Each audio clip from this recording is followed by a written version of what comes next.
సాధించాం, విజయోత్సవాన్ని జరుపుకుంటున్నాం అనుకుంటున్నాం. అసలు యోగా అంటే ఏమిటో తెలియచేసే చిన్న ప్రయత్నము చేస్తాను.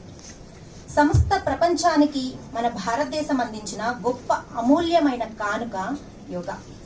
దృఢమైన, తేజోవంతమైన, ఆరోగ్యమైన శరీరాన్ని అందించే గొప్ప సాధన యోగా.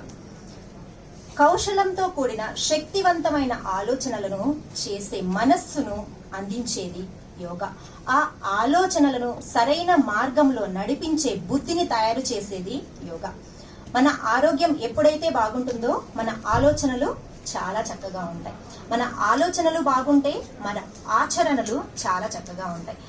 ఆచరణలు బాగుంటే మన అభివృద్ధి సాధ్యమవుతుంది. అది వ్యక్తిగత అభివృద్ధి కావచ్చు, గృహాభివృద్ధి కావచ్చు, ఒక సంస్థ యొక్క అభివృద్ధి అయినా కావచ్చు. ఒక దేశం యొక్క అభివృద్ధి కూడా దీని మీదే ఆధారపడి ఉంటుంది.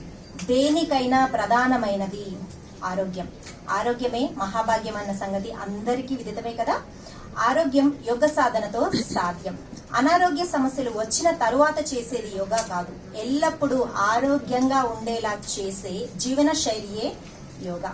యోగా అంటే ఆసన, ప్రాణాయామాలు మాత్రమే కాదు. ధ్యానం చేయడానికి ప్రయత్నం చేయడం, ఒక అరగంట కూర్చోవడం కాదు. ఒక గంట సాధన ప్రక్రియ మాత్రమే కాదు.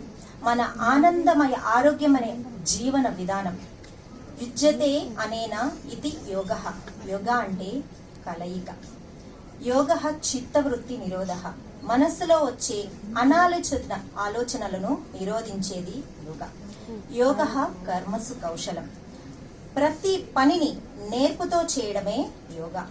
అదే యోగా శక్తితో, యోగా బలంతో ఎన్నో అనారోగ్య సమస్యలను అధిగమించి ఆరోగ్యాన్ని సొంతం చేసుకుని వ్యక్తిగత పరిష్కారాన్ని సాధించి మన కుటుంబాలలో ఉన్న ఎన్నో సమస్యలను దాటుకొని అందరికీ ఆదర్శంగా నిలిచి 108 సూర్య నమస్కారాల సాధనను వయస్సుతో, కుటుంబ పరిస్థితులతో, బరువుతో సంబంధం లేకుండా 28 నిమిషాలలో సాధన చేసి సమాజానికి యోగ సాధన అంటే ఆసనాలు చేయడం మాత్రమే కాదు, ఆశయాలు సాధించడం కూడా అని విజయాన్ని, ఒక రికార్డును సాధించి స్ఫూర్తిగా నిలిచిన యోగ సాధకులందరినీ అభినందించే విజయోత్సవానికి మరొక్కసారి స్వాగతం, సుస్వాగతం.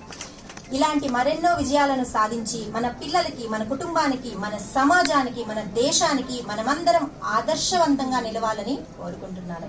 ఈ విజయ సాధనలో అడుగడుగున ధైర్యాన్నిస్తూ